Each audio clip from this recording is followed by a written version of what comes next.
Good afternoon, everyone. This is M.A.S Media, and we're here to present to you episode three, Race in America. So, this is going to be part of a multi series worth of episodes that we want to present to you guys to give you sort of some content on what is going on right now from a social justice perspective. We're seeing the Ahmaud Arbery, the Breonna Taylor, as well as the shooting that happened in Indianapolis. Um, a young man who was shot in the back a couple of times by the police officers as he was fleeing. We wanted to make sure that we did our part as part of the Afro community to touch base on these topics because while they are very serious and alarming topics that, um, as African American men, are going to affect us just as much, no matter if we're suburban in a suburban area or if we were. Definitely want to take some time to uh, talk about it, shoot the shit and sort of give you guys some insight on how we feel about these different occurrences, right? Um, so now I want to kind of go into some of these different cases, right? So we have the Ahmaud Arbery, right, who was gunned down in Atlanta just a couple of weeks ago, I believe, by an a young Caucasian male who was with his father, who were beforehand were trying to sort of corner this young man because there was a glaring alarm of sort of burglary that was going on in the area, and they wanted to make sure that they were doing their part to keep this man in line, right? And it just so happened that as a result of this interaction, Ahmaud Arbery was shot through way of a shotgun three times, right, ending his life at the age of 20, about 25, 26 years old, right? Um, then we also have the Breonna Taylor case as well, which is where the police department stormed into her house inappropriately, seemingly thinking that that was the crack house that they had already received a search warrant to be able to invade. Upon invading, they were met with gunfire because it was the wrong house. So the members who had a license to carry ended up taking it upon themselves to protect themselves, and in the process, ended up shooting back at the police officers, who were then who then ended the newly fashioned EMT Breonna Taylor, ending her life at a very young age. So these two were some of the big ones, and then there's obviously the Indianapolis case that I mentioned that happened, I believe, a week and a half ago, where the man was got shot in the back by two police officers, where the police officer then said, "Oh, um, it's going to need a closed casket, homie," which is just unbelievable, and to say the least, right? So, with all that being said, I kind of want to jump right into our first topic within this topic. We talk about vigilante justice, right? And I think our my co-host Solomon had a very profound statement that or point that he made in regards to this. So, Solomon, please take it away. Yeah, so in regards to like vigilante justice, I think that people are going out of their way because they have this this sense or desire to be like the superheroes that they see on TV, whether it be Batman or the Punisher or whatever TV show that they're referencing. Feel that they're trying to live that life by doing these different um, actions. And then also, if you look at the definition of like what a vigilante is, it says it's a member of a self-appointed group of citizens, or basically a normal citizen who undertake law enforcement in their community without legal authority, typically because they feel that the legal agencies are inadequate. Wait a minute, Solomon. Hold on. I think someone is looking for their rightful introduction. So we will hold that Yeah. because I completely forgot to make sure to introduce the new member of our family, Solomon. As we mentioned last week, um, saw in our last episode that Solomon had recently um, was having a baby. And the baby has been born, as you can see, and she is here to provide uh, her entertainment as well. So we definitely want to give our congrats to Yep. Solomon and his family and the new Yep. one. Thanks Hmm. everybody. Yeah, she was good for like the past 20 minutes, and then out of nowhere, she just keeps spitting that baba out. Even though I'm just trying to get her to go to sleep, but she's hanging here, sitting with me, ready to throw her 2 piece in. So let's see what All happens. right, might have to bring her on as a guest later on in our season. So I look forward to it. What's her Yeah, name? What's her name for the viewers? her name is Sage. Sage. Okay. All right. That's what I'm talking about. Um, so yes, so Sage is going to be joining us alongside Solomon. So if you guys hear Sage in the background, just he's providing the background music today. So please don't let that deter you. All right. Solomon, speaking, I didn't want Oh, to sorry to cut you off. I just want to make sure we introduced her. Um, were you still going on about the vigilante justice portion? yeah. Sage is departing us. She's going to see Oh, grandma. okay. Uh, But okay. yeah. So like I was saying about the vigilante justice, about these people are basically they're taking up arms, one because they have the arms, and two because they feel that the current legal systems or the current justice systems are inadequate up to their Mm, standards of how they want things done and taken out in their manner. So that's why they do these actions. okay. All right. And so I think from my view, I believe that there is that sense of a superiority complex, right? And I know I've had off conversations with my with our other co-host Aaron about this, about some of the things that were said by commentators and those people who are in the political realm, most namely like the Candace Owens. When they bring up questions about, okay, these guys, while they weren't, they didn't do it exactly what they were, how they were supposed to. She tried to make the point that, at the same token, you know, um, they it was not racially, incentivized, right? And I think the problem that I think people like her miss with these scenarios that miss with these scenarios is that this the optics. It's been 400 years, right, of these members, right, these Caucasian type males enacting this sort of justice on people that they consider less than, right? And I think when you when you create an ignorant, space, for these people to sort of say, oh no, no, no, they were just, good God fearing American citizens who were, who just made sure they were upholding the Second Amendment, and they were just making sure to take care of it. They didn't want anybody to get hurt. When you start talking like that, this is where these problems keep occurring, right? Because the optics just don't match up at the end of the day. Um, Aaron, please. I mean, I know you definitely had, some things about this that I definitely want to hear. Can you please?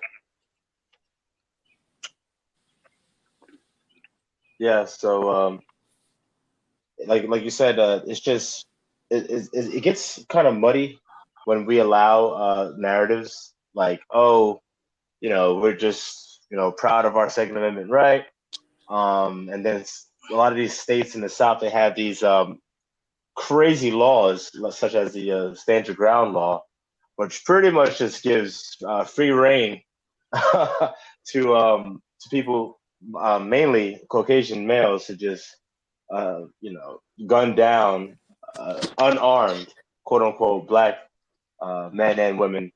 So it's just honestly, like, I'm at a point right now where it's like I'm tired of talking about it.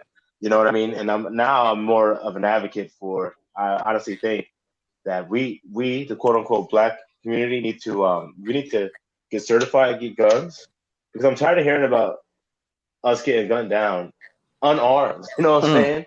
Like, I'm not saying I want an all out shootout, but that's what's going to happen regardless. we keep going down this path, this Absolutely. is going to happen. I'm not an advocate for Mm. violence at all, but I am an advocate for self-defense, and I do believe in the Second Amendment, the right to bear arms. So, obviously, we live in a time where we should be um, bearing arms because I think, for instance, I'll use this analogy and then I'll pass the mic. Whenever there's a mass shooting, right? The pro-gun people always want to come out. They're the first ones to say, "Oh, if someone had a gun, I guarantee you that wouldn't have went down like that. If we were able to have guns, that wouldn't happen. Because that one person would have been like, oh, I'm gonna save the day, and I would have shut all that stuff down, right? Okay, so Yep. how come when these unarmed victims get gunned down, right? Like if that person had a gun and shot back, I doubt they'd be saying the same old thing. You know what I'm saying? Like it's crazy to me because on one end, oh, we could stop mass shootings. All right, but guarantee you, let an quote unquote unarmed black guy actually be armed and bust some shots and kill the guy that was trying to stand his ground. I guarantee you, first and foremost, that guy's getting locked up right on site. You know what I'm saying? We probably won't even hear about the case Mm-hmm. because they're going to throw him under the jail. Absolutely. So it's just like a Mm-hmm. hypocrisy. It's hypocrisy because they want the right to bear arms. And for some reason, they are inherently afraid of us. Apparently, because every time this issue hits the fan, they always say, "Oh, I was afraid for my life. I thought everybody would have been pulling for a gun." That is the oldest bullshit, Mm-hmm. bull crap I've heard. I've been hearing it my whole life. Like that's all you gotta say now. That's all you gotta say now. Oh, if I was like the guy that got killed in Minneapolis, the white dude literally said, and I hate to say just the white dude. I hate to make it seem like it's just the white and the black thing, but that's what we're talking about right now. So it is Absolutely. what it is. Anyway, the guy said to the cops, "I feared for my life. I thought he was gonna pull out a gun." Come on, man. They're just Come saying on. that to cover their butt, You know really. what I'm Because saying? if Like they that's don't all we say gotta that, say now. I mean, that guy. Mm. But yeah, but that's what I'm saying though. Like, if I was a cop and I heard that, I'd be like, well, unfortunately, I'm only a cop. And I'm not the freaking, the lawyer or the judge or the prosecutor for that matter. But if I were, I'd be like, I don't know about that. You know what I'm saying? I don't know about that. You know what I'm saying? Like, if I had a nickel for every time I heard that one, you know what I'm saying? It's a running joke now. Is what I'm saying. Joke. Mm-hmm. yeah, it definitely is. And I 100% agree with you, Aaron. I feel that black people, they need to start getting licenses to carry guns. They need to start learning more about that, so that these people, these vigilante, these self-right, alt-right people think twice before doing that nonsense. But then again, as soon as black people start to get Yeah. guns, that's when we'll see those amendments start to change and gun laws start to change and guns become super expensive that you could barely even get them. They'll figure out some way to keep it out of our hands. And just to reference back to that stand your ground I law, mean, that wasn't that created is for black true. I people. definitely agree with that. That was created for white people to Oh continue to, no, not at all. do what they None wanted of to these. do during the Jim Crow days.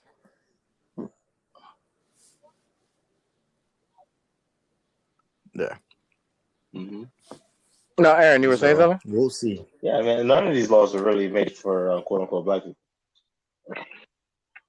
Uh, I decided that the thought escapes me. No problem. So then most of these things are, I guess you would consider them to be hate Hello. crimes. Yeah, Aaron, you're there. We hear you. Yeah.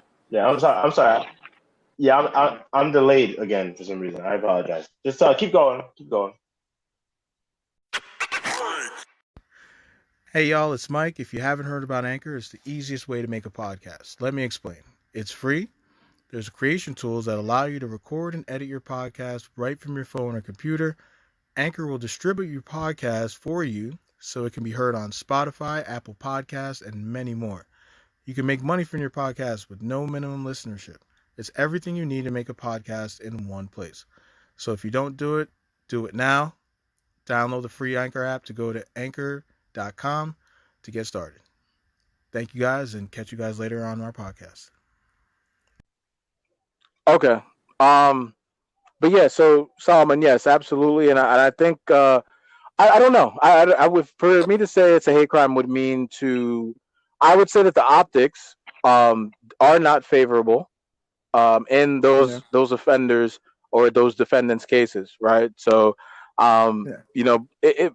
I think that what it is even more so is the license that the justice system provides these sort of people to be able to enact this sort of justice, right? I think that is the Hmm. bigger point, because again, like the system is there for them to continue to jump in that truck and say, you know what, hey, they ain't caught him in a couple months, oh, we're gonna get him now.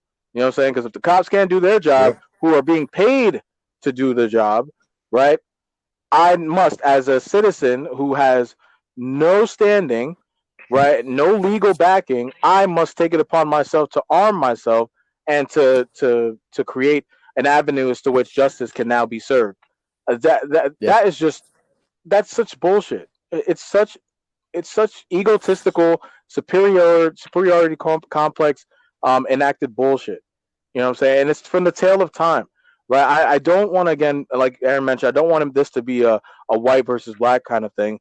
But at the end of the day, when we look at the mirror, or we look at the optics as to which we're presented with, it's the same type of people who are engaging in these acts.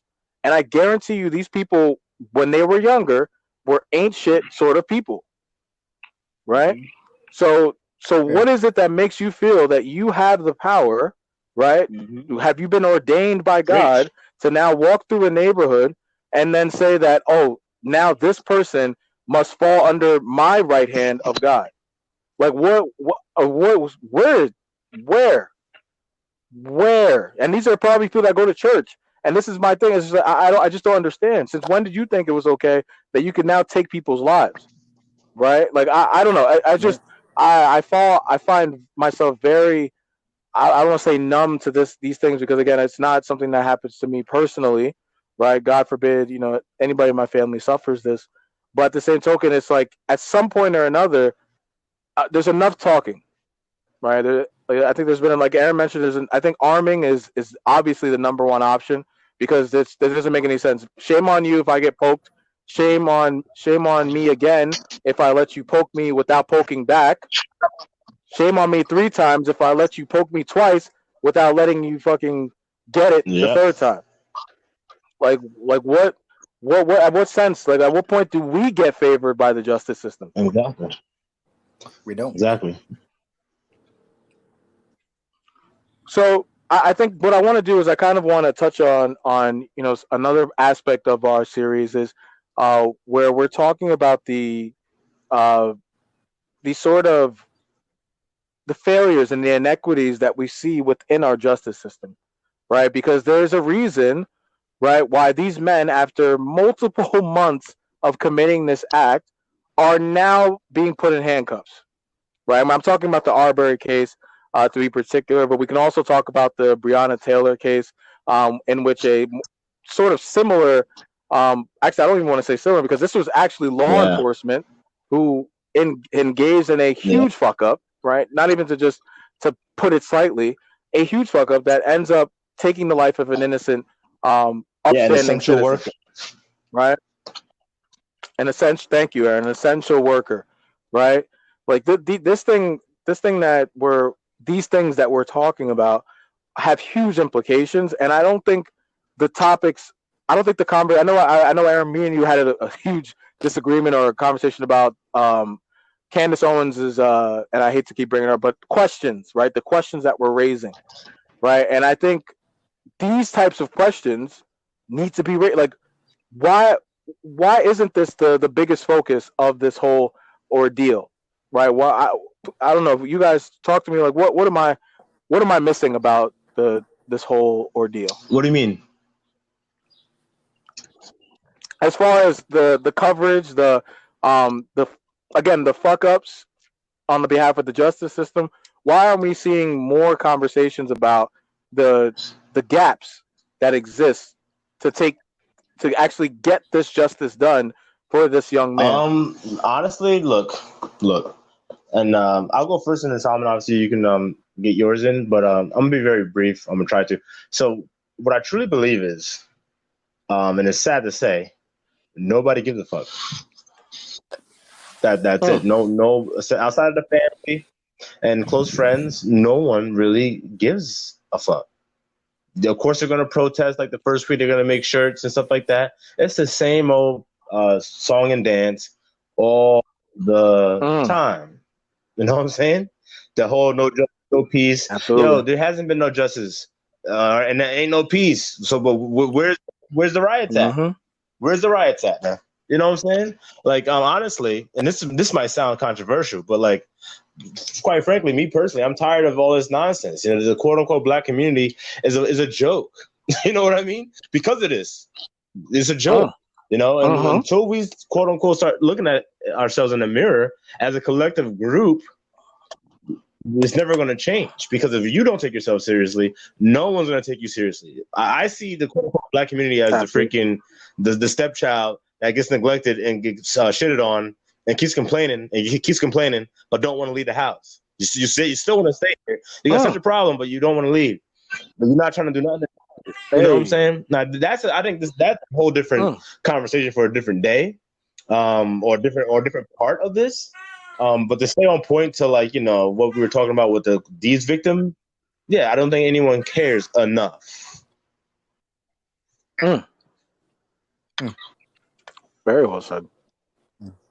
Yeah, yeah, yeah. I completely agree with that. I don't think people really truly care um enough outside of their own you know daily lives. Like they'll tweet about it. They'll share the video for maybe 24 to 48 hours. But then after that, it's not my brother, it's not my sister, it's not in my state, so Hmm. don't really affect me. I gotta wake up 6 a.m., go back to work, and then by the time they get back into their normal schedule, they already done forgot about it. They already done moved on from it.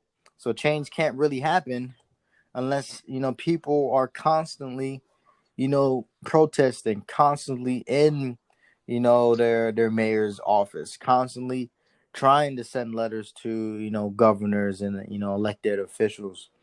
But people are lazy, and after a while, they just don't care anymore, and they're like, "Yeah, whatever. I'm gonna just do what I've been doing, keep my head down, keep on moving. Hopefully, it'll get better. Maybe it may be better for my child's generation." Yeah, Jesus. I And don't that's know. how they operate. That's how we operate. I don't know. I mean, I guess it's because I am a I am the consummate optimist, right? Um, and obviously it's to a fault, right? But at the same token, I can't say I completely agree that. And I know you. I think you prefaced your statement by saying it's the people that are obviously directly afflicted by the incident are probably the ones that care Hmm. the most, Hmm. right? Yeah. But I do think that a good amount of people care. Now, the problem I think is those people that do genuinely care are not in the proper position to create an avenue as to which to shift the narrative, right? Their signs, they're sort of stopping by because again, like I'm sure that community is tight knit, right? So I can't say that Yeah. and usually a lot of African American, heavily based African American communities are tightly knit. You know what I'm saying? They're like a village. So I can't say that to say this so to speak that nobody outside of their immediate family cares. I think that people do. I just think the problem is those people don't have the means, right, to be able to put that justice in their hands. So my question to you guys would be, how do people like I don't want to say like us because obviously I mean at some point we should too reflect on how what we can do better to help, right? Even though we're so far removed. But in those communities, what can people do to to provide some sort of avenue to get the justice needed for these people that are getting their lives taken. Simon, you can go first because I got a mouthful for that. No homo. Mm-hmm. Okay. Pause. Um, what can they do? I guess really, really continue to protest, and then also when it comes to officials being reelected, really picking the right one, making sure your vote really counts. Asking, what are you going to do for your constituency? Asking those really hard questions before people go out and vote, because if you're not voting the right officials in, obviously they're not going to take care of you and yours. Mm-hmm. They're going to take care of whatever group got them in office. Yeah. That makes So sense. what I think is, I mean, that's a great point, Solomon, but I personally don't truly agree with it because I think that that's been the route taken many, many a time. Obviously, not enough people have gotten out to vote and make the change. But I think the real way to invoke change, especially on a scale as large as this, is to take power. The quote unquote black community has no power for various reasons. Now we have we have so much spending power, but yet we own no businesses. Number one, that's a huge problem. And our homes are fractured. Most of these homes are fatherless and under the poverty line. Because of that, there's no sense of culture or community. Um, which, like, you can just see, I'm just adding things to the various reasons, right? Now, with that being said, now say somehow, some way, we were to get all of that stuff like in order, then you have to start distancing yourself because at the end of the day, for Brittany that was killed in Louisville, that was by the police. You know what I mean? Um, and a lot of You. times, these Mm, police officers, like Eric Garner, we need to be in situations where it's our community and our police. Now, we know for the most part, as a whole, that these police aren't here to protect and serve us. For the most part, I look at police like as garbage men. They're here to take out the trash. And they're gonna find the trash because there's definitely trash out there. They're gonna find the trash, and then they're gonna arrest you, and they're gonna put you in front of a judge, and then you're gonna have to pay, right? You're gonna have to pay for whatever your citation was or whatever the case may be. It's all this big cycle, right? That isn't helping us at all, but still we are a huge part of it. Now, once we remove ourselves from that, have our own police, or we're policing ourselves, mm, that's not going to happen. mhm. You know what I mean? We can't keep running to the quote unquote man's police, to the man complaining about his police. His police are doing what he's telling them to do. You know what I'm saying?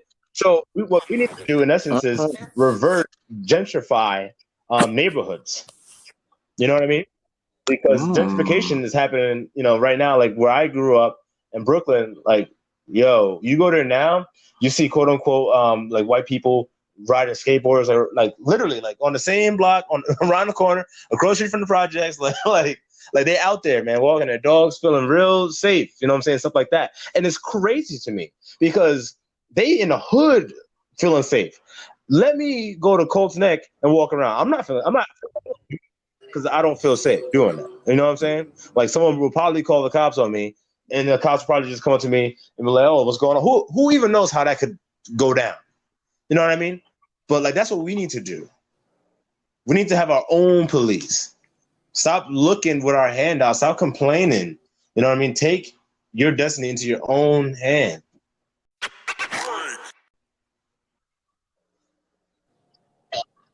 Wow. Yeah. That. I think I definitely have to subscribe to more so that point, just because for me, I mean, and I watch a lot of Louis Farrakhan, who is another controversial um, individual in the scope of race related tensions.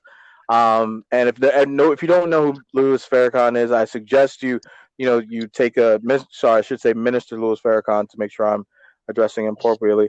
Um, this man has been fighting the battle, right, the race battle, for a very long time, right. He grew up as a young man with Martin Luther King. And well, I will preface my bringing him up not to say that I agree fully with him on everything he says, but in this topic, I think it's very profound. I think that point that Aaron you're making, because Louis Farrakhan brought this up 20 years ago, right? And people were coming at him saying, "Oh, you just want to divide us. You want to create more tension between poor people. You want us to segregate again." And I think the problem is they're looking at that word segregate, and Louis Farrakhan was the first one to come up, and I'm telling you, people, watch the Phil Donahue interview with Farrakhan that happened in I believe it was 1990. It was one of his first big interviews that he did on live mainstream television, and he went in. Like I'm talking, like the man had to sit in the middle, and the guy was asking people to comment, and they were commenting, and ladies were saying all types of idiotic things, and men were just making all types of ignorant comments. And he had to sit there and he had to fend for his views. And I would say that he eloquently, came back to this point where he was saying, "Hey, look, if you guys aren't going to look out for us, right? You're not going to do what's in the best interest of us. That's fine. Give us a piece, right? Give us a piece of land that we are owed, right? We're not looking for 40 acres of land in the mule. Give us a piece of land, right, where we can make our own, right? We can be on our own, because again, we're not going to ask you for a handout. We don't want, because we just want what's owed to us, right? 400 years at that time, he's talking about 400 years, 400 plus years of servitude, right? Of violence, of raping, of things of that nature to our culture, not even just to our being. At some point or another, if you don't want what's in the best interest of us, right? Aaron mentioned, our spending power is upwards of trillions of dollars.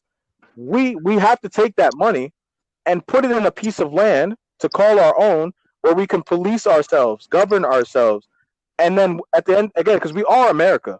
There's no people keep saying, oh, and they were saying during the television appearance, they were saying, oh, well then you guys should go back. He was like, go back where? And what about you? What about you? You're telling me to go back. If you were to, what about your forefathers? I would tell you who was here before you guys got here. Mm-hmm. So if you're asking us to go back, how about you guys go on that same boat with us? Because you don't get to be here either. So back to Aaron's point, it's, I think at some point or another, and I know it seems drastic. I know it seems incredibly. It seems like we're dividing again. No, I think we're protecting our own. We're protecting the future generations that come up before us, because these are young people that are getting taken out, young fathers, young mothers, and because of what? Because these people don't know how to act, because they're in a sense of they're feeling powerless when they have all the power in their hands by way of the weapons that they hold.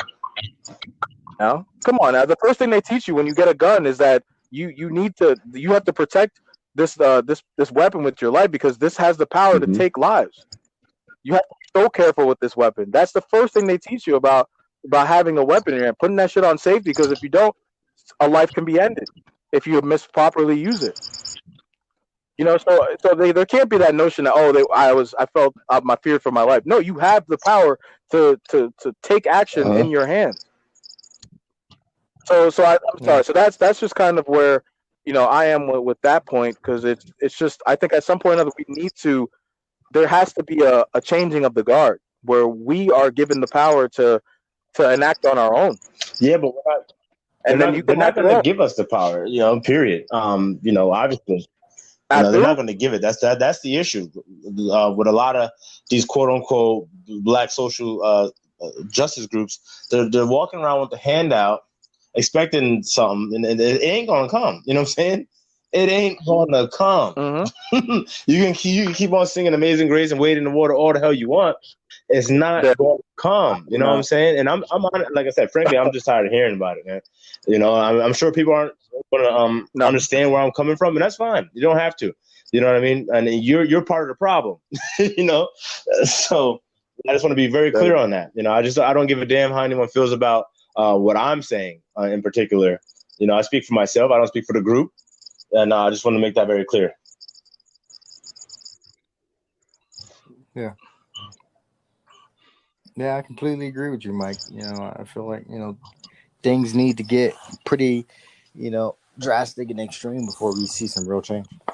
I feel like, and I think that's a great way of putting. I mean, drastic and like extreme is the crazy thing is that the fact that that has to be it, right, and before something actually occurs is so sad, right? Because we've tried it the logistic way. We've tried it the hey, let's have a meeting of the minds. We've tried it that way, right? We tried putting our intellectuals in the same rooms as the Senate, right? And yet we're here. We are having the same, doing the same as Aaron mentioned, song and dance, talking about we're sad that this man lost his life. We're singing that same song, right? But and I think that's the thing is that power that we're talking about, right? They're not going to give it to. And I think Farrakhan mentioned he's like, you're obviously not going to do that, right? You're not going to just give us half of America and just say, hey, you guys go over there and then we'll be over here. You're not going to do that, right? And that's a real suggestion because they were asking him. They're like, so then what do you suggest we do? We're like, oh well, I mean, hey, give it to me and we'll leave to another Yeah. part of America. You know what I'm saying?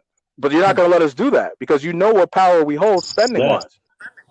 You know what power we hold culture wise. So there's no way you're going to get out of that boardroom because you need us, Yeah. Oh yeah. right? You need us as much as we Yeah. need you. Yeah. You know what I'm saying? But the fact that you guys don't want to come to that, and I think this was something so profound that he mentioned that was very controversial towards the end. He talked about how if you, I think that, and this is going to be very controversial, but he was to say that the you can't get recessive from the dominant, Yeah. right? A black mother can give birth to an albino male or Yeah. albino female, can give birth to someone who's Mm-hmm. Caucasian in color.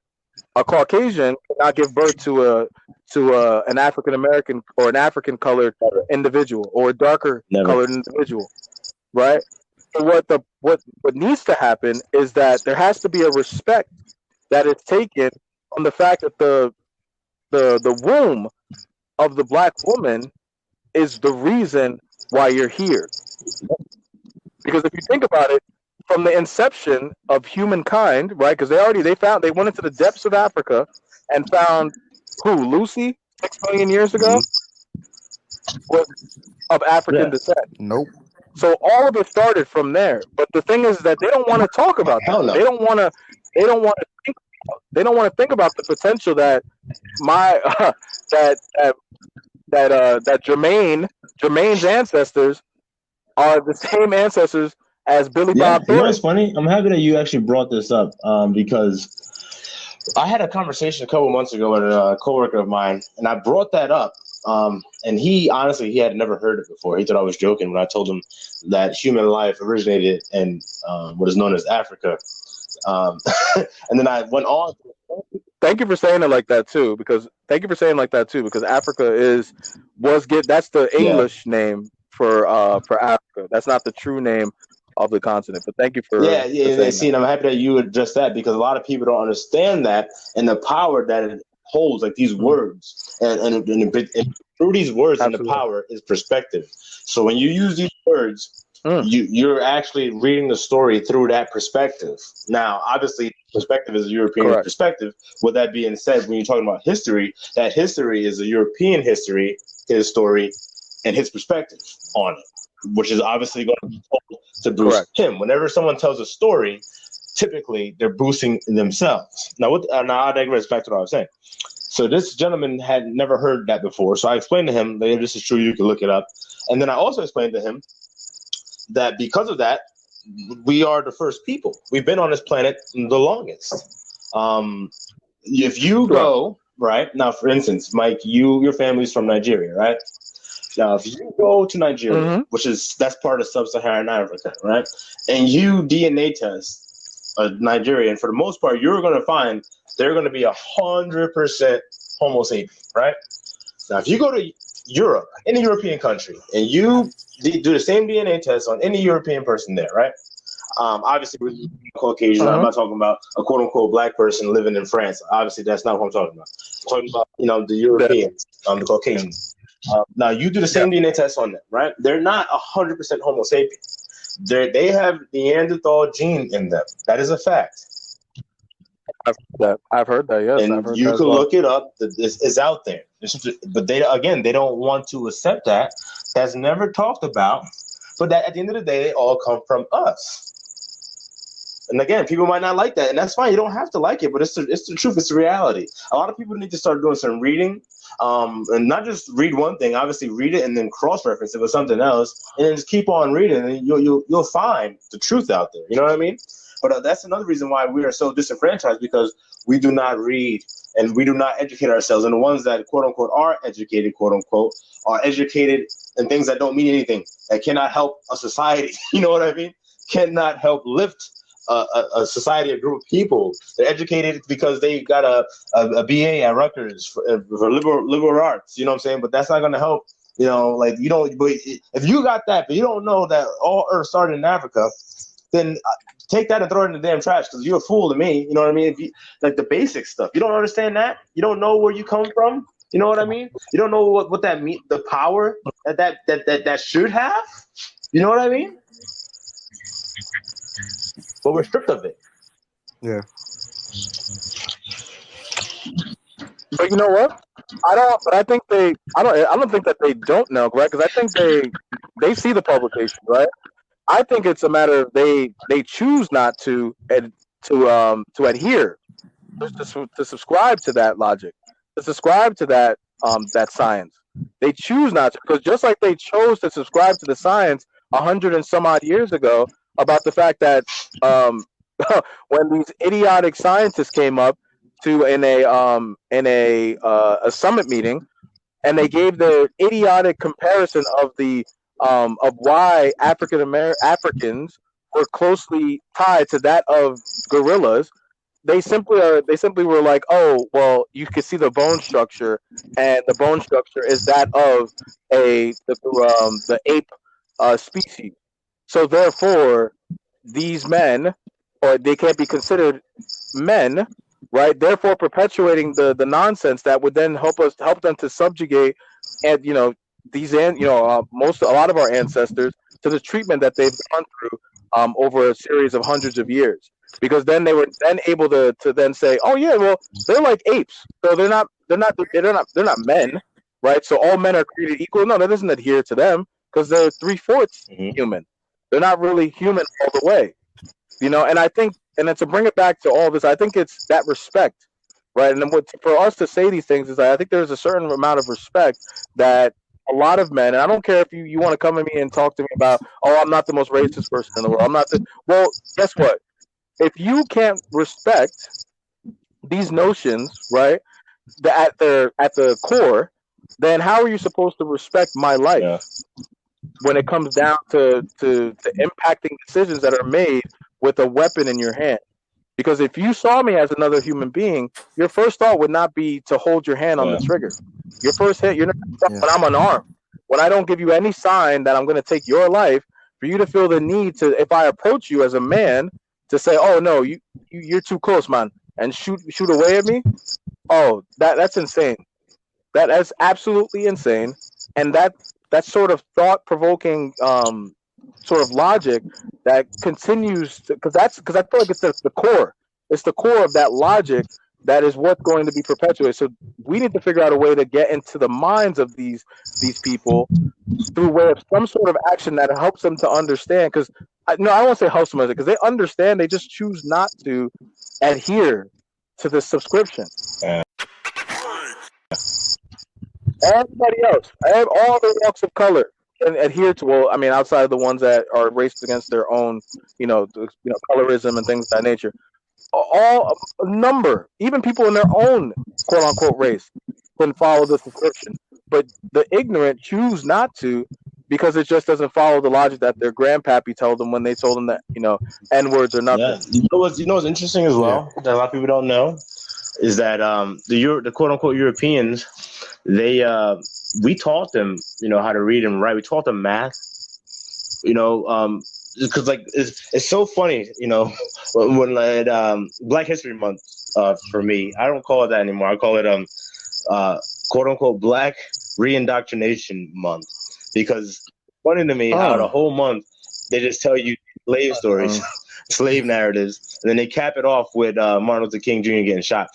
You know what I mean? So I can. it's reindoctrination. They're not telling you about, hey, the whole human race started in Africa. They're not telling you about the ancient Egyptians, the Comedics. They're not talking about what's that guy's name? The Swahili guy, Shaka Zulu. They're not talking about all these African kings and queens. They're not talking about all the gold that they pillaged from Africa, quote unquote Africa. They're not talking about that in quote unquote Black History Month. Why is that? Why are you telling us some down stuff?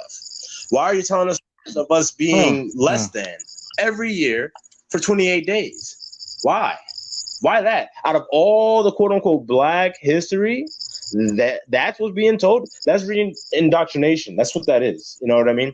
There's a great wealth of history and knowledge out there that they can be telling us. But again, that curriculum is made by them to be dispensed to us, right?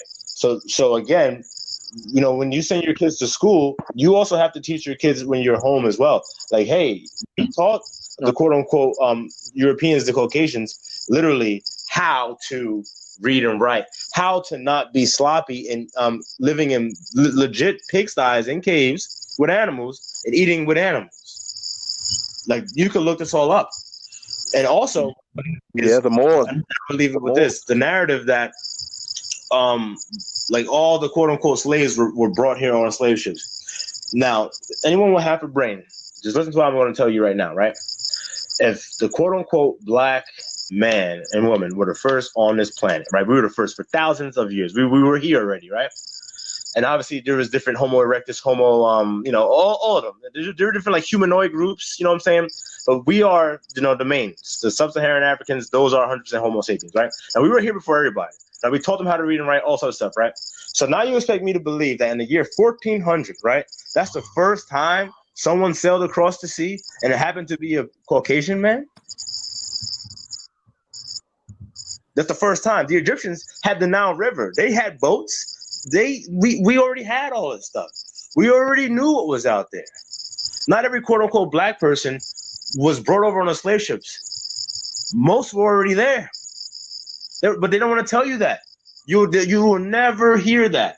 And for that same reason, they'll never tell you that we were the first ones here. Because if anyone with half a brain would say, well, shit, if we've been here for thousands of years, taught them how to read and write and do math and arithmetic and all this complex stuff, built the goddamn pyramids, did all this other stuff, but we didn't get over there until the year 1400 against our will, and we were wearing freaking like lion cloth as clothes? Come on. You know what I'm saying? Am I saying that none went over during the slave trade? No, I'm not saying that. But I'm saying like those numbers are not correct. And if you didn't, that's again reindoctrination. All right? Do your research on that. Sorry, that's I just want All right. to That's definitely gonna be another. No, that's definitely gonna be another one of our top. I mean, I think it's a huge topic, right? This topic in itself is a Lord. We could have a 50-part series on this topic, right? In itself on race relations in America. Um, but and even just titling this episode is going to be fun in itself. But I think to kind of bring it all in, I think it's the respect, right? Because if all of these things, if that respect was there, you would respect my life, right? So I know Black Lives Matters out there and all that stuff. It's really not even. bro. It's not even that Please. deep. Don't get me Yeah, it's not even. It's not even like because again to say to make that sort of stand, I think it's you're already setting yourself up to be ridiculed, right? Or not even to be ridiculed, just to lose credibility, right? I think it's more so respect things, right? There has to be respect, and it can only be earned through what we've done, right? If you want to see our checklist of things that we've offered this country, right? Anytime somebody comes to you and says, why should we have to? Well, look, the A, B, C, D, F, and G, like slavery. Well, I'm sorry, cotton was the number one grossing product. That was literally was the gross domestic product for the United States for all across the globe. So, and who was picking that cotton? Oh well, it was Sally Joe and her mother. No, hell no, hell the freak no. It definitely was not. They were not in that field. They were not in those trenches gathering up that product and picking it with the sole of their fingertips like that. There's no way. You know what I mean? So like that, just right there, the credibility and the respect is taken away. Right? We were just an afterthought. We were a byproduct of the trade. Oh, sorry, or of the time. Right? So I just think that respect is continually lost, and I don't think we do enough excuse me, as a group to make sure that that respect is not is is first of all identified through way of what Aaron mentioned, those types of things, right? That type of education, that type of know-how, right? That is not ingrained in our young ones from an early age. Like we have to go through. I had to go through college to get that type of knowledge, right? And that wasn't even my major. I just was. I have got involved in Afro, in African American society, right? By way of getting myself involved in Brothers Making a Difference, which was part of the Black Student Union. It wasn't until I started doing things like that that I was able to open my eyes to the real story. Mm-hmm. It's not the case. I'm over 20 years old, and I'm just now hearing that. And don't get me wrong. It again, Nigeria's history is a lot different than African American history, right? So while I am a Nigerian man, so you would think, oh, you should be. No, I know a lot about the my ancestors from Africa, right? But I don't know about the struggles. I didn't know hear about because my parents didn't know. You call my mom the N word, she's just gonna just laugh at you. You know what I'm saying? She doesn't have that hurt. She doesn't have that pain. All right, Mm. but so that's something that I think needs to be that respect needs to be addressed in some sort of fashion. In my view. I don't think it's going to be. Yeah. That's my question to you guys. Do you think that it'll ever change?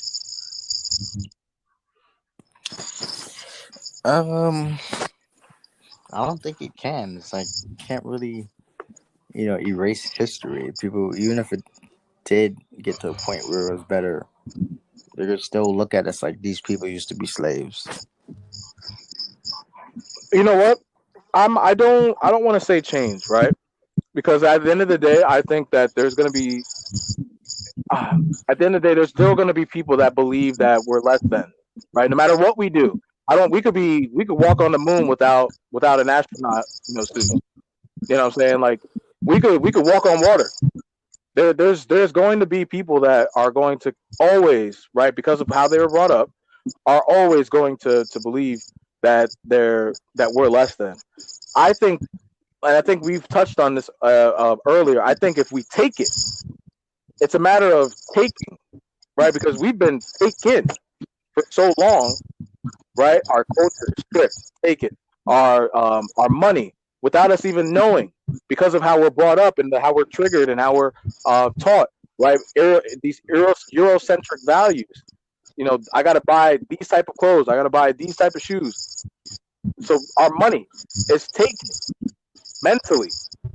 All right, bodies taken physically. Look at the NBA, NFL, all these different sports. We're taken until we take it upon ourselves to now take what's rightfully ours.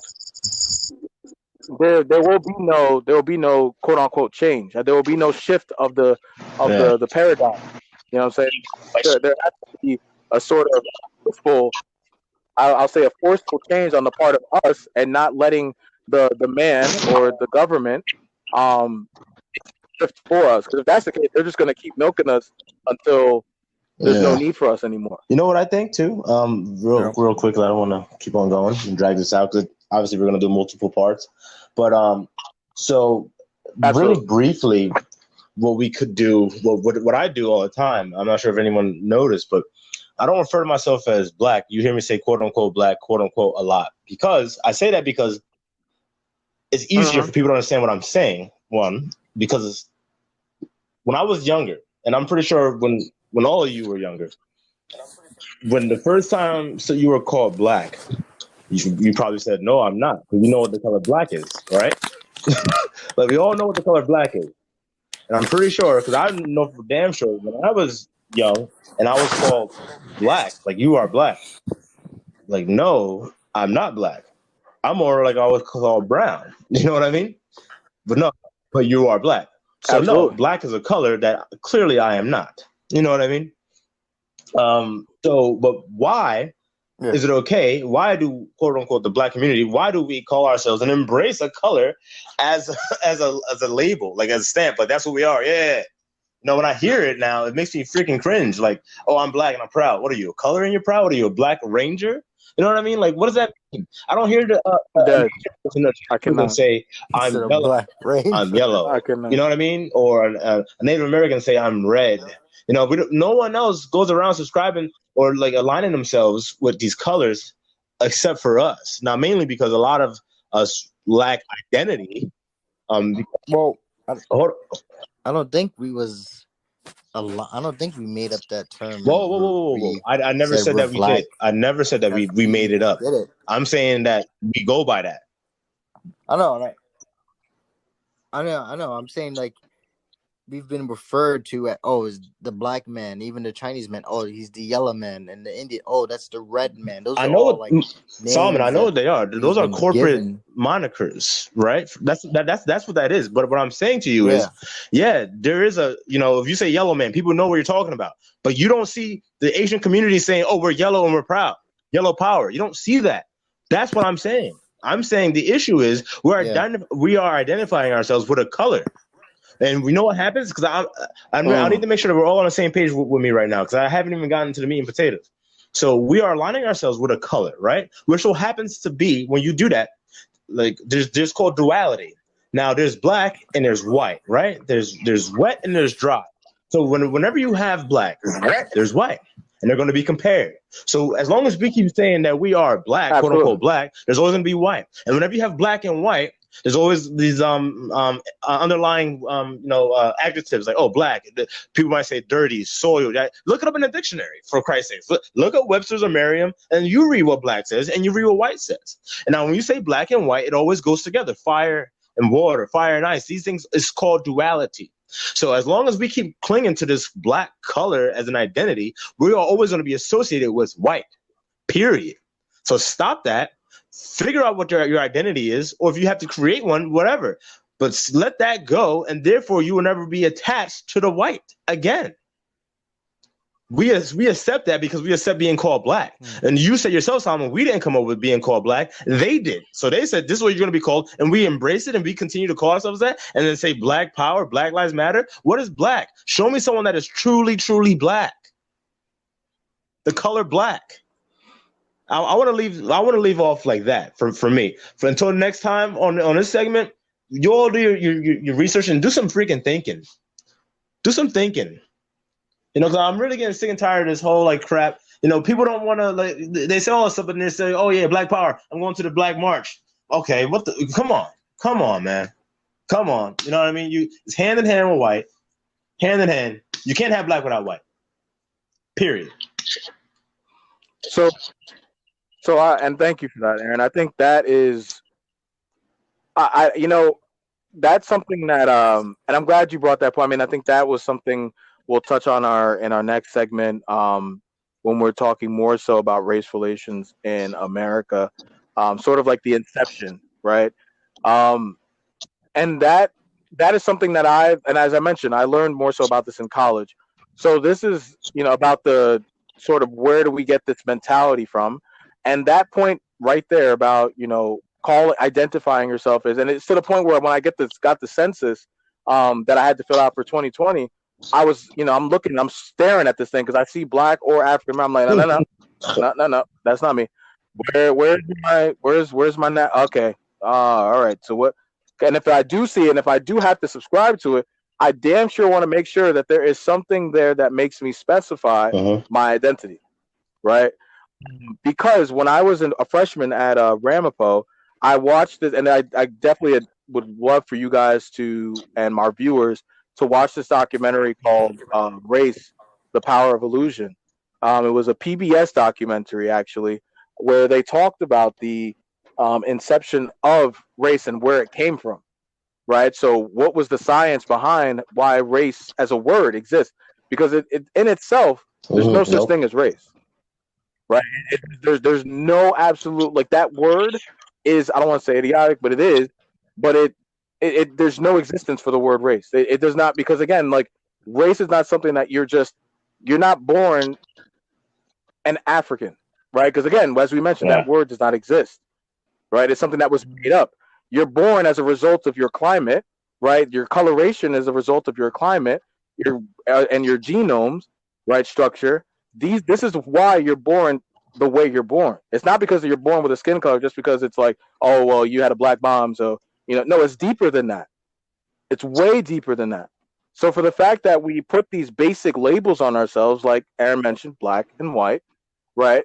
You're already putting yourself in a box where you're Mm-hmm. unintelligent, right? So and that's why I took the stance similar to Aaron very long ago, where to the point where anytime somebody would be like, hey man, he's like, come on, you're a black guy. I'm like, I'm Nigerian, number one. And they were like, oh, check the black guys out. I'm like, I'm Nigerian, number one. So like I always make sure people address me in a certain fashion, right? Especially when, and again, and I know a big one's going to be big topic we can talk on, is the N word, right? Um, and so that's something that I've always made sure to be able to make sure people, no, I have a name, address me as my name, right? Or if you don't know my name, ask me where am I from, and I'll tell you. If I don't know, I'll find out and I'll let you know. But I think again, like, to bring it all back, it's the respect to understand your fellow man. That ignorance lies because these people do not want to really they know they can understand us because we live lives too much, like people that got involved in that shooting against Ahmad. They don't live that far away from Ahmad. If they really wanted to understand Ahmad, they could Yeah. go to his neighborhood. They choose not to because of a sense of ignorance, a sense of fear, that innate fear that, my man Farrakhan, I'll always bring him back into this. He always mentions that there is an innate fear in the sense in the bodies of Caucasians that if we were to ever get the power that they have, that we would do to them that they've done to us. Mm-hmm. So that is why there is such an immense amount of fear that exists between the black and the white man. If we're gonna keep it like that, I know we don't want to call each other black white, but in the sense of our topic, that is why there's such huge hesitancy, fear, and it's not on us.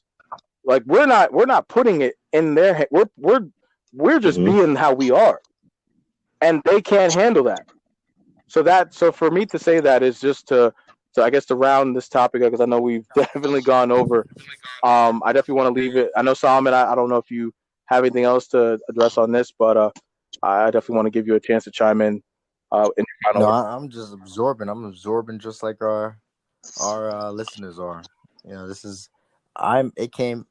I'm in like a pretty new spot too. Like they didn't really have. Well, they did have them, but I didn't really dive into any African American groups on like campus or anything. But then I noticed that most of those groups too, they were people who like knew exactly where they came from, whether it be Nigeria or other African Right. countries. So I always kind of felt like I never really fit in because there would be um, like different culture foods that they'll be making everything, and I'm over here bringing Kool-Aid or Yeah. whatever. Yeah. Yeah. Okay. So it never really like worked for me because they'd be like I'm African American, but I don't really know where in Africa I'm from. So it's a little bit hard and difficult to connect if you kind of can Yeah, I definitely understand understand what you're trying to what say. I'm And trying to again, say. I also that one word too. I don't Okay. like either, African American.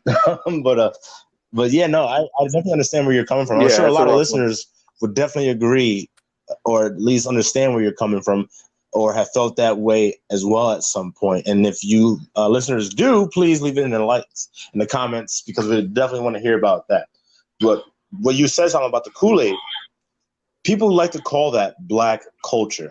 Now, what I just spoke about, the color black, is a color. The color doesn't have a culture. That's like saying orange culture. Orange doesn't have a culture. You know what I mean? So what is black?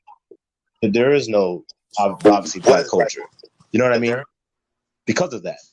Because there's no foundation. It's just all like built upon like unsturdy, like an unsturdy base. It doesn't make any sense. But again, we can get into that at a later date. Yep. Absolutely. So I definitely want to take this opportunity, guys, um, to let you know that our channel um, basically is going to thrive in the future off of you guys, right? We're going to thrive whether it be donations, whether it be letting us know what you think as far as what kind of content we should definitely chime in and bring to the matter. Like again, the black topic, being black and the shootings and things like that. These are topics that we were given as example type of topics to touch on from people that I've spoken to that have watched or listened to our podcast. So again, we do this because of y'all, right? Because and also for ourselves because we want to put our voices out there to be heard.